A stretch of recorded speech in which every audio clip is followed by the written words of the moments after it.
Hey, it's Chris here, and in this video I'm going to be in Springwells Village, which it'll be my third video on the city of Detroit. Yeah, that's enough of me talking. Let's just go ahead and start the video, which I begin at the General George S. Patton Memorial Center, named after a former U.S. World War II general. The center is a part of the larger Patton Park, which sits along Detroit's border with Dearborn. Patton Park is 93 acres and was donated to the city in the early 1950s by then landowner Jacques Baby. There used to be a creek that ran from here to the Rouge River that's called Baby Creek, and that's actually where the Detroit and Dearborn border is within the park. But today that creek has mostly been buried underground through man-made tunnels from the 1960s, so you can't see where it is. Apparently this recreation center was once home to America's first indoor-outdoor swimming pool, which was man-made. What wasn't man-made was the pond that sits at this park. Okay, yeah, bear with me, I had to throw something in there for a transition, but I mention it because the pond is actually a natural outgrowth of the many nearby springs in which the original Springwells Township got its name. Today, a massive rail yard along with several other industrial yards take up much of the land where these natural springs are located. Renovations have been made to the recreation center, once in 1978 and another in 2002. In 2002, the Detroit Water and Sewerage Department paid for the $10 million renovation, and in exchange for their generous donation and work, they were able to take up some land in Patton Park to build an overflow retention facility. Lastly, another interesting note on Patton Park is that it served as a base for National Guard supplies during the 1967 race riots, which was an event that many people believe was the beginning of Detroit's long demise. Make sure to drop a like for that amazing insight. And yes, the entire park to the left is all a part of Patton Park. Anyway, this is my third video of my series where I go through the entire city of Detroit. This area is in the far southwestern portion of the city, and it includes the Springwells neighborhood and the Claytown neighborhood. Even though almost nobody ever calls it Claytown, and there's a heck of a lot of locals that don't even call it Springwells. Most locals just refer to this entire area as a part of Southwest Detroit. Born and raised in Southwest Detroit. Yeah, I don't know if you noticed, but there is no South Detroit. There is a Southwest Detroit, though, and that's pretty much everywhere that I've been so far in my series, even though the series is still pretty young. South Detroit is technically Windsor, Ontario, Canada.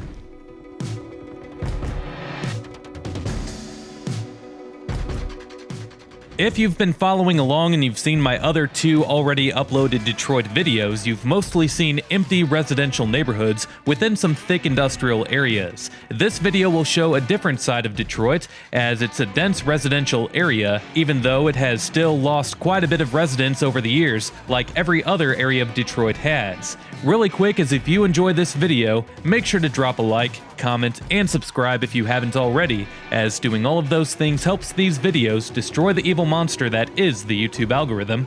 Also make sure to hit that notification bell so that you can be notified every time that I upload a new video. If you enjoyed this video, then you might enjoy checking out some of the featured playlists on this channel. Videos on other places like what you see here can be found in my Detroit playlist, my American Hoods playlist, or in my Michigan playlist.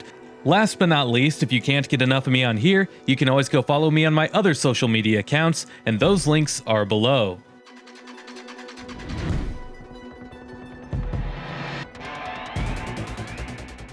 Now this is actually pretty funny because if you've ever heard of the show called Bar Rescue, there's an episode where they try and help rehab a bar in this area, and that bar was called Chicks on Blank. You can figure out what blank means. If you haven't noticed, this street is called Dix Street, and I'm someone who has an immature sense of humor, and I've just always found the name of that place to be really funny.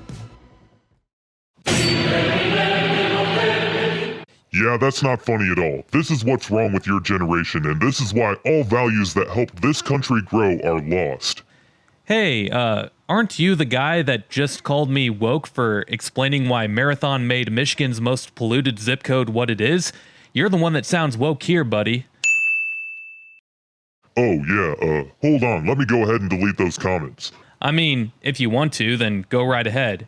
Anyway, for you, serious people out there, Dix Street is called Dix Street because it's a part of the Dixie Highway, which was one of America's first cross-country highways. There are several branches of the Dixie Highway, but this one stretches from Sault Ste. Marie, Michigan to Miami, Florida. Anyway, For those who have watched my video on Delray, you'll remember that a large chunk of the neighborhood was removed for the construction of the new Gordie Howe International Bridge. Livernois used to cross over I-75 as it connected Springwells with Delray, but as a new bridge required a new intersection with I-75, there is no longer going to be a Livernois bridge over I-75 connecting the two neighborhoods. Not that there needs to be an overpass connecting the two neighborhoods, as Delray soon won't be a neighborhood. For more on that video, go ahead and check out my Delray video. Here, Livernois is a one-way street, but for most of its route, it's a main thoroughfare that goes north and south through West Detroit. It discontinues in the suburbs, but Livernois is also a main north and south thoroughfare through some wealthy Detroit suburbs that look way different than this area does, to say the least. To the right, however, is the former James A. Garfield School. Another former name for the school is the Frank H. Beard School. It's one of the oldest school buildings in Detroit, and currently it sits vacant. The school was listed on the National Register of Historic Places in 1984. It was built in 1896, way before the construction of the Fisher Freeway ripped apart the neighborhood. Upon construction, this building was a part of the Springwells School District. More on the history of Springwells later. In 1907, the Springwells School District merged with the Detroit Public Schools, and as Detroit already had a James A. Garfield School within the district at the time, the school changed its name to Frank H. Beard School. Beard was the director of the Springwells School Board. In 2014, the school closed permanently, and it's been vacant ever since.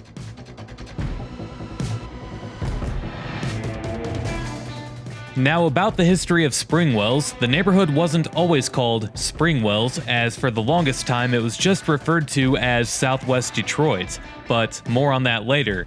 One of the more historical events to occur here was the Treaty of Springwells, which was signed at the present site of the historic Fort Wayne in Delray back in 1815. The treaty was significant to not only Michigan, but the entire United States, as it was an agreement between the United States and several Native American tribes. The treaty ended the conflicts between the U.S. and the Native Americans after the War of 1812. The main context of the treaty included the U.S. agreeing to restore the Native American rights and privileges, and in return the Native Americans agreed to give their property rights to the U.S. and be under the protection of the U.S. government and abandon any interest in siding with Great Britain. Much of the land that is now Michigan, Ohio, and Indiana was ceded to the U.S. once the treaty was signed. 200 years later, though, this place transformed from being Native American Indian land to the hood.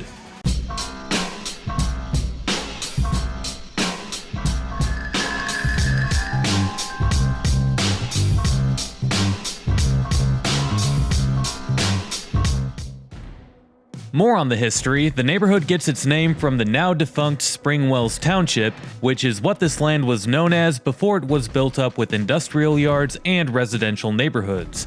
The name Springwells comes from the abundance of natural springs in the area, which I touched on earlier. Springwells Township occupied land stretching from parts of central Dearborn to the west and Detroit's Delray neighborhood to the south and east. The springs made it an attractive area for the Native Americans that once occupied this land. However, after the Treaty of Springwells was signed, the township was laid out by Territorial Governor Lewis Cass in 1818, with the official boundaries shaping up by 1827.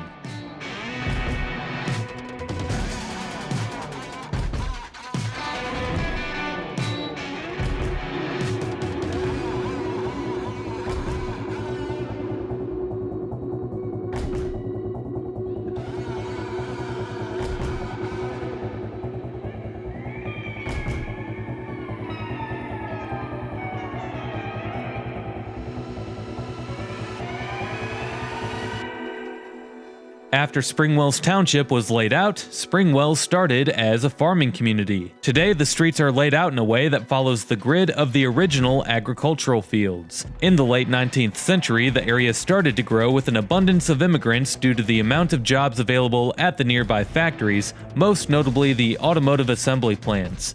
Henry Ford, the man behind the Ford logo, was born in the area that was Springwells Township. If you're not aware, you can think of Henry Ford as the Elon Musk of the industrial age. Really though, I couldn't have put it any better than that. That might be my best analogy yet on this YouTube channel. Anyway, Ford most notably introduced the Model T to the world, which was able to be produced by the first ever assembly plants. And it wasn't so much the car as much as it was the assembly plants that the Model T brought with it. These plants allowed mass production of the vehicle, and it's something that the world never saw at the time. That in return offered thousands of jobs. With that growth, Springwells became its own village in 1919 and a city in 1924. In 1925, Springwells was renamed as Fordson, but the city was annexed by both Dearborn and Detroit in 1928. To the left is the Woodmere Cemetery, which was opened in 1867. Among notable burials at the cemetery includes James E. Scripps, who founded the Detroit News, Titanic survivor David Vartanian, the founder of the Cadillac and Lincoln car brands, Henry Leland, the founder of the Buick Motor Company, David Buick, the founder of the Carhartt brand, Hamilton Carhartt, you know, the clothes that all of you Mountain Dew drinking Hilljacks love, and the founder of the Vernor's Ginger Ale, James Vernor, someone that we'll talk about more later.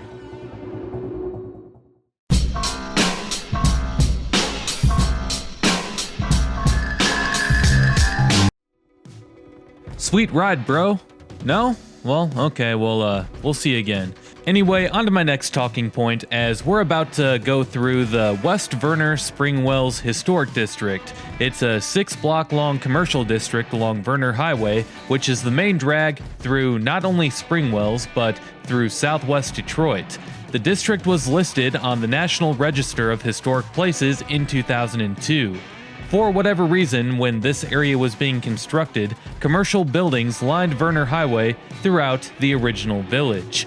The largest immigrant groups of Springwells in the early 20th century were Germans, and then in the 1950s, African Americans moved into the neighborhood from the South as a part of the Great Migration. In the 1980s, the neighborhood saw an inflow of Hispanic residents, and today, most of southwest Detroit is known for being Hispanic.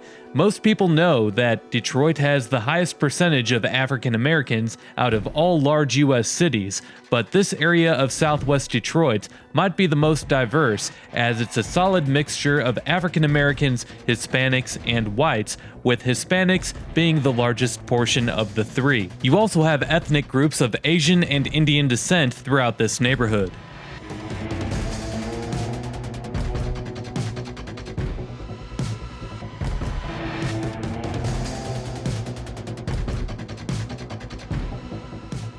Even though this area is still full of crime and poverty, it's nice to see a commercial district like this, even though half of the storefronts appear to be vacant and a quarter of the storefronts seem to be different variations of dollar stores.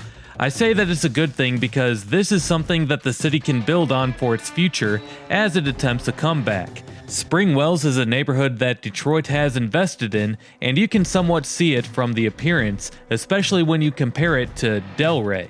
You can also see the Hispanic culture that Southwest Detroit has through the appearance of the buildings. Some people get upset when they see that the city has invested in certain neighborhoods but not others, but to be honest, it's going to take small steps at a time for the city to come back if it's ever able to. The city didn't go from being the 4th largest city in the US to being bankrupt in one day. Try 50 years. It could take even longer than that for the city to show a comeback in all neighborhoods, and it might happen in downtown and in the neighborhoods that surround downtown, but for the entire city, it's likely not going to happen in many of our lifetimes, if it ever does happen at that large of a scale. That building, by the way, was the abandoned Rio Theater, which opened in 1935. The theater sat around 1400 and it closed in the 1960s. Recently, the building was home to a furniture store, but today, as you saw, it's completely abandoned. As you can see though, there's still a really nice collection of Mexican restaurants along Vernor Highway.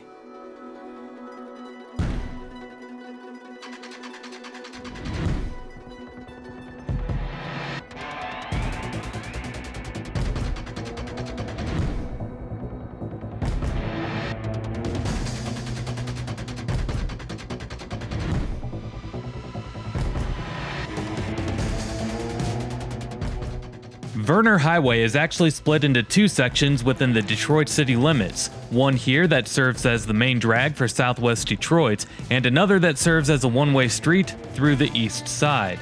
The name Vernor comes from the first licensed pharmacist in Michigan, James Vernor. Vernor is famous for introducing his ginger ale to the world, which is called Vernors. I personally have only seen Vernors for sale on the grocery aisles in Michigan and in areas of other states that are close to Michigan, such as Northwest Ohio and Northern Indiana. But everyone in the state of Michigan sees Vernors as a regular soda along the same lines as Coca-Cola. At least, I always did growing up until I realized that it was a Michigan thing.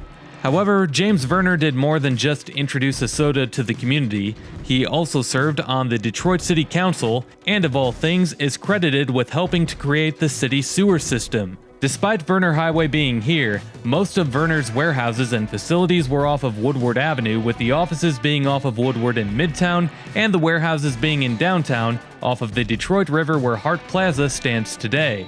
Neither the Midtown or the downtown facilities are still standing. Meanwhile, here's another view of what the old Garfield school looks like today.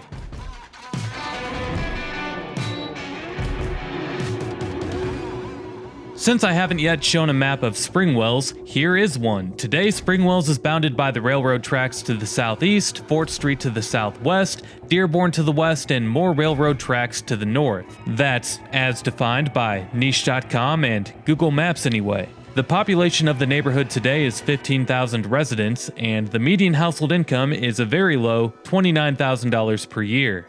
Only 5% of adults 25 and older are thought to have a bachelor's degree or higher, and the median value of owner-occupied housing units is $40,000 per year. Now, it's tough to find poverty rates for individual neighborhoods, but from what I could find from multiple sources, the percentage of residents that live in poverty in this neighborhood is anywhere from 34 to 41%.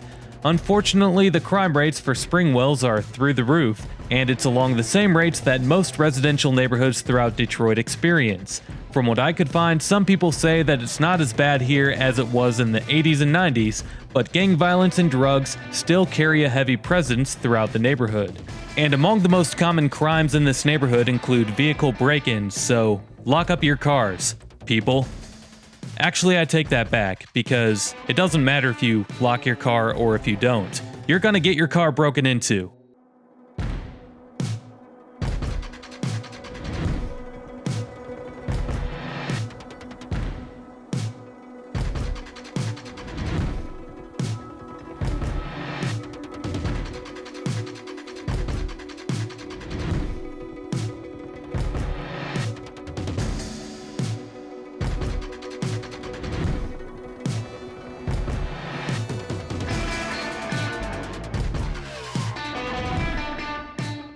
Hold on, I need to make a liquor run. I'll be right back. Alright, now that I'm back, it's time to see more of the residential streets that make up the Springwells neighborhood.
Here's another street in the Springwells neighborhood that has a nice set of commercial buildings off of it, and this is Springwells Street.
Next, I'm going to head towards the Claytown neighborhood. Once again, most people don't refer to Claytown as Claytown. They mostly just refer to it as a part of Southwest Detroit or the area north of Springwells. I don't know what they refer to as, but from what I can tell, not many people refer to it as Claytown, but niche.com does and Google Maps does, and there's data on niche.com that is centered around what they call the Claytown neighborhood. So for this video, that's what I'm going to call it.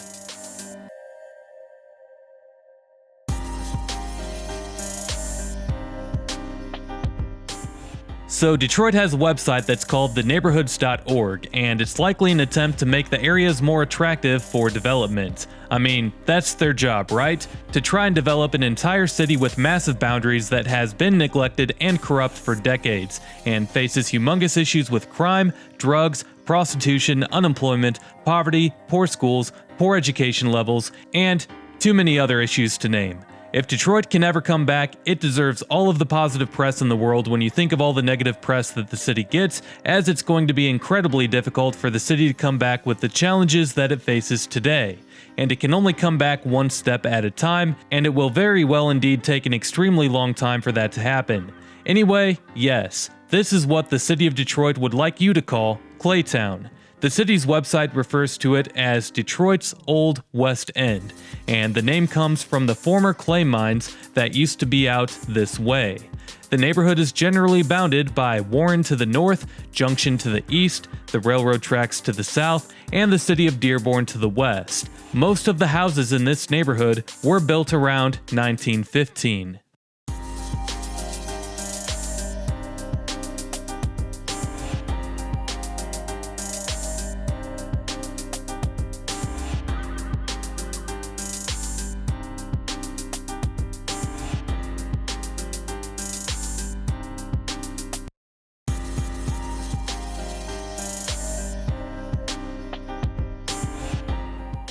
Today, Claytown is home to 21,000 residents and the median household income is $32,000 per year. Only 4% of adults 25 and older hold a bachelor's degree or higher, and the median value of owner-occupied housing units is $38,000. The poverty rate is thought to be anywhere from 35 to 40%. Since Claytown is one of those made-up neighborhoods that the city of Detroit is trying to establish for branding, there's not that much information out there on Claytown, and I couldn't find exact crime rates, but from the data that I could find, everything suggests that both the violent and property crime rates are about double that of the national average rates. So, a little bit lower than the neighboring Springwells neighborhood, but let's not kid ourselves. It's Detroit.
To the right is where the former Chastity High School was located. The high school was opened in 1931 and it closed in 2009.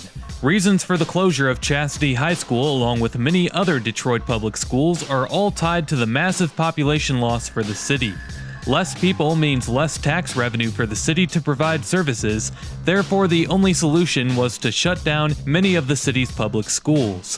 When Chastity closed in 2009, students were transferred to Southwestern High School, which is further south in Detroit's Delray neighborhood, but that school was closed in 2012. However, you can see Southwestern High School here, and if you want to know more, I talked about it more in my previous video on Detroit's Delray neighborhood. Anyway, today a newer school was built where Chastity High School once stood, and it's the Munger Elementary and Middle School.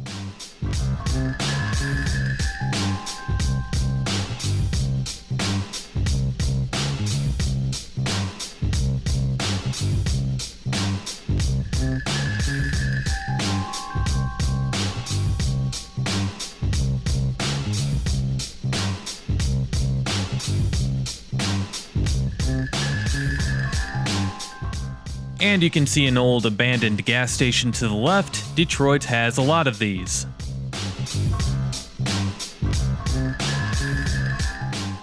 As we head down Livernois, you'll see a lot of donut markings on the road. It's common during summer nights for car meets to occur on Detroit's main thoroughfares, and people will show off their cars by doing burnouts in the middle of these main drags. Streets like Livernois that are wide make it an attractive space to have such activity. Crowds of people will block off any oncoming traffic so that they have space. Sometimes people will even make their way onto the inner city freeways and block off traffic there.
Now look, if you're upset at me because if you think I'm just someone else that's making another video on the negative parts of Detroit, well, I wouldn't want anything more than for the city to be able to come back. Detroit is my favorite city, and it's a city that my ancestors are from, so I wouldn't enjoy seeing anything more than seeing the city be able to come back. But the truth is that the city is not in a good state. It's in the condition that it's in, and the only way for it to get better is if we see upcoming generations do better than the previous generations, such as go to school, get their high school diploma, get bachelor's degrees, elect the right officials into office. I'm not talking about Republican or Democrat. I'm just talking about officials that aren't going to be corrupt, officials that aren't going to steal tax money for their own personal gain.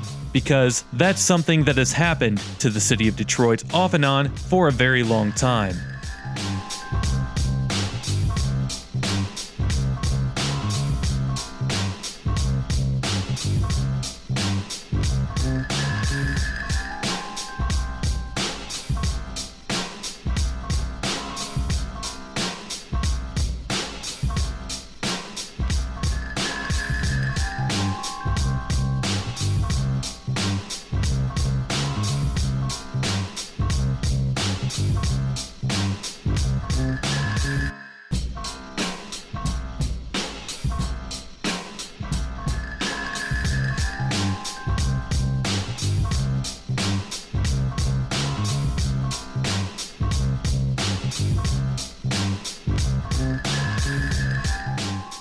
So for the past couple of minutes, we've been on some sketchy looking thoroughfares and we've been through some blocks that are mostly empty. This street, however, looks to be full for the most part, and that's what you're going to find throughout Detroit. I've mentioned it before in other Detroit videos that I've made so far, but it's true. Some streets you're going to find a full block of occupied residential homes, and the next block over, you're going to see some abandoned homes, some vacant lots, and that's just the way that it is here.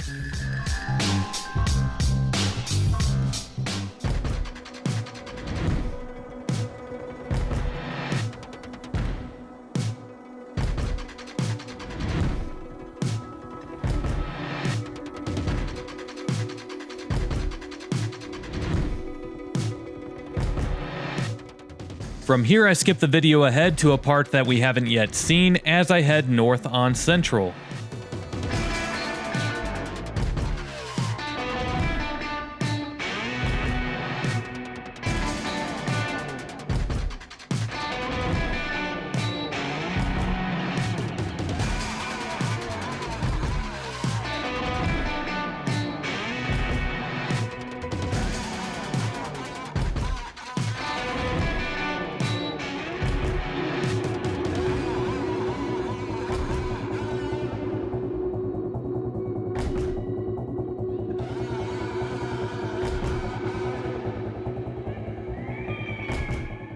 The school that you see here is Priest Elementary and Middle School.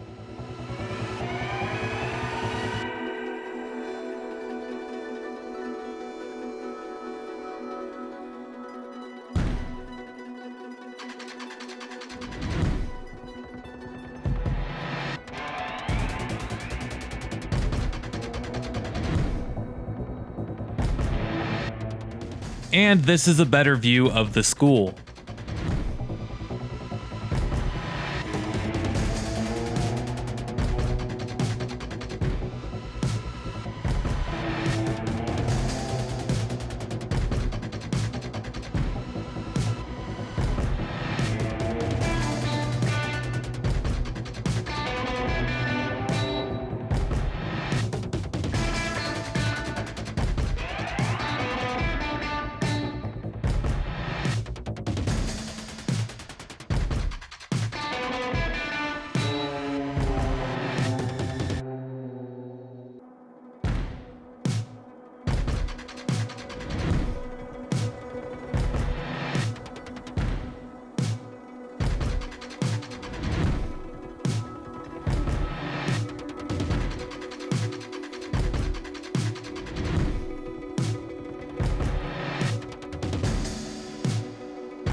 And here you have a collection of vacant blocks, which is another common sight that you'll see throughout the city of Detroit. Well, for my next video, I'm going to be in Mexican Town and in other southwestern Detroit neighborhoods. Make sure to check out my Detroit playlist if you haven't already. We'll see you next time. Peace!